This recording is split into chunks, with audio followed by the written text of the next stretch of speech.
Hey, I'm JD. Welcome to my channel. Please subscribe. Please hit like. And I've got a very beautiful pocket watch movement here. And I had previous videos working on this Vanguard movement. It's a 23 jewel railroad grade movement. And all I'm going to do today is disassemble this part of the movement. I've already done a lot of work on this watch. I've already disassembled the majority of the movement, the hard stuff. And as you can see, I've reassembled the balance all ready for with a brand new balance staff, and it was basically a detachable balance staff that Waltham has, and I made a very quick video on how to do that. You can see it on my channel. And I just need to, and there's a new pallet fork that's going to be installed as well. You can see the pallet fork the old pallet fork right there. And the new one is in a box. A box! That's American for box. A box. So shout out to Wayne 1. And also a shout out to Wayne 2. But shout out to Wayne 1. Wayne 1's a great guy. He's in the railroad business as a part-time thing, I think, through the summer. And he's a railroad watch collector. So I've done some work for him in the past. And a shout out to Wayne. So hopefully he enjoys this video.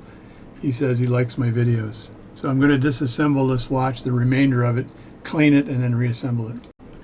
Now what I'd really like to do is listen to the radio while I'm doing this, but the YouTube cops will give me shit for that, so I can't do that. So this screw here is the one that you're always wondering, is it clockwise or counterclockwise? So this one is lefty-loosey, and a lot of the other ones are lefty-tighty, so you can never be sure, and they never mark the damn thing, so you can't tell which way you turn it. So you just have to be very careful when you're turning it. So I want to take this wheel off, the winding wheel, and underneath that is the clutch. I had it out for a second there, didn't I?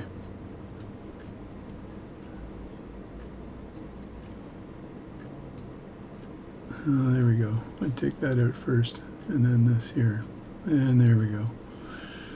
So this is a beautiful watch. You can see it's been way over oiled. There's oil everywhere in this thing. See if I can just get the reflection here. You'll see the oil. Look at that. Oh my God. Oh me, oh my, in the words of David Letterman. Oh me, oh my. Somebody decided that they said, well, this thing obviously will work better if I take all the oil that's in the Strait of Hormuz and pour it on this watch. What a plan. Now, I did take the power off this watch, but the thing just sprung on me. I knew it was going to do that, but I've got to take the mainspring out anyway. And I may, in fact, replace the mainspring. I don't know yet. So I'll just take these parts apart and see where we go from there. So here, I'll take this bridge off. It's got a finger here, and this is usually a fake finger because the bridge attaches down here. So I just have to unscrew these here. This seemed pretty loose already. And I try to group the screws on the mat. The reason I group the screws is because you don't know whether the screws are of a different size. So once I put them down, I have a look at them and see if Waltham screwed me up and made them of a different size. So, and when I put them back, I'll make sure that they go in just as easy as they came out. And when you're lifting the plates off the watch, if you're going to do watch repair as a hobby, make sure you lift the plates straight up so you don't bend any pivots. So I'm just going to rotate this so I can get access to the plates on both sides. And usually with these watches, there's a groove somewhere if there's no groove on the back of the watch to get your screwdriver in to wedge it up, then you can put it right on the edge here, on the side, because that usually, it's not visible. So you do that, and then put your tweezers in here, and then lift straight up. And I have to actually do this on the other side as well. Pretty sure I removed the cannon pinion already on this watch. Again, take your time. Seems to be a little stuck on this side. There we go. So straight up like that, and turn that around. There's probably a ton of oil in that too. No, it's not too bad. So we'll clean that up, and I'll examine this later on too. So this is a nice watch, very high end. High end, I tell you. Now, what I do now is I always take a picture of the darn thing, because you end up with some watches that just have personality and they go together differently. So I'll take a picture of that.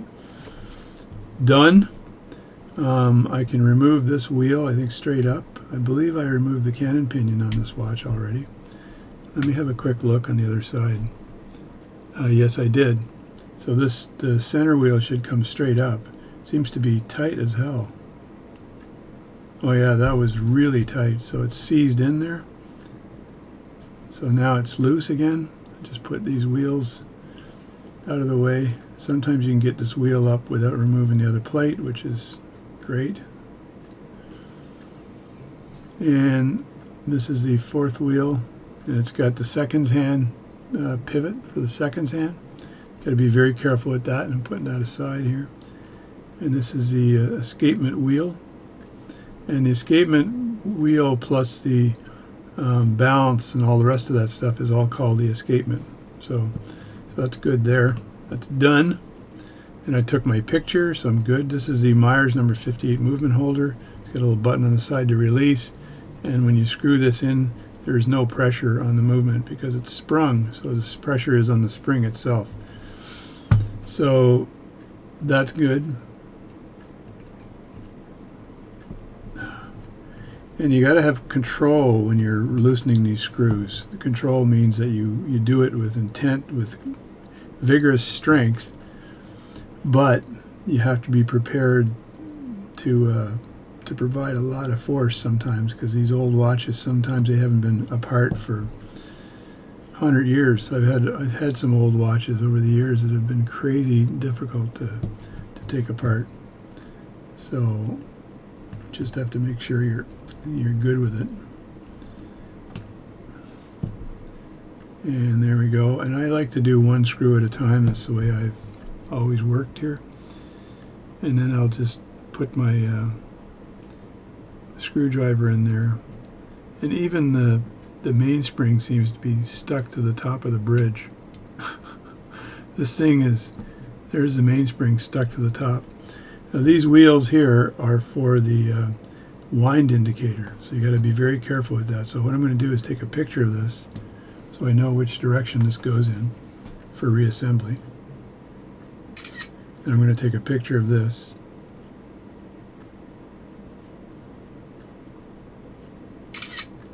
And that way I have the direction of that. This mainspring barrel should come out. And I don't want to force it, but I'm going to push it from the top with my fingernail here. And it's interfacing with this secondary wheel here for the wind indicator. And there we go, the barrel's out. And I'm not sure if this wheel comes up or not. Let me have a look here. It's actually two wheels. So I'm going to take, yeah, I think it's two wheels. Is that, yeah, it goes in like that. So I'm going to take a picture of that together, like this, just in case I hit my head on the way home. And then I'm going to pull this up and take another picture of it like this, kind of laying down like that, if it'll stay for me. That way I know which way it's supposed to go when I clean this and reassemble it all. And there we go. And I'll just take this part and put it aside, and I'll clean these in the same cage, and that goes in like that, straight down. So I've got the pictures now, so it's not a problem. And there we go. I never take this off because I don't think you're supposed to, but if you can look at all the oil on that, holy crap, holy. Oil central. Look at that. Like I said, more oil than the Strait of Hormuz. So that's that. The only other thing I take off usually is this, is the mechanism here. I pull that out and take that up. So I'll do that after. Anyway, I'll leave it like that for now. I'll make this video, and then that'll be this video. One thing I don't do that I used to do is I used to disassemble the setting mechanisms that are on the back here. I used to take these off, and I realized that they're so easy to break and you have to source a new part if you disassemble that. I can disassemble it, but it's a high risk. And I talked to other watchmakers; they don't disassemble that either. They just clean it, and after I've cleaned it, I usually leave it for a day, and then I reassemble, which means I'll be cleaning it today, but I won't be reassembling today because I want this to dry perfectly. But I want Grant to know that I'll be on this likely Monday when I get back. I'll be all over this to do it. So I'm away tomorrow, but I'll be back Monday and I'll do the reassembly Monday. But I'll be doing the cleaning this afternoon. So just to let you know, I'm on top of it. The hard part was done, and that was the balance staff replacement. So that was the part. It's a bit tricky. This part's not tricky.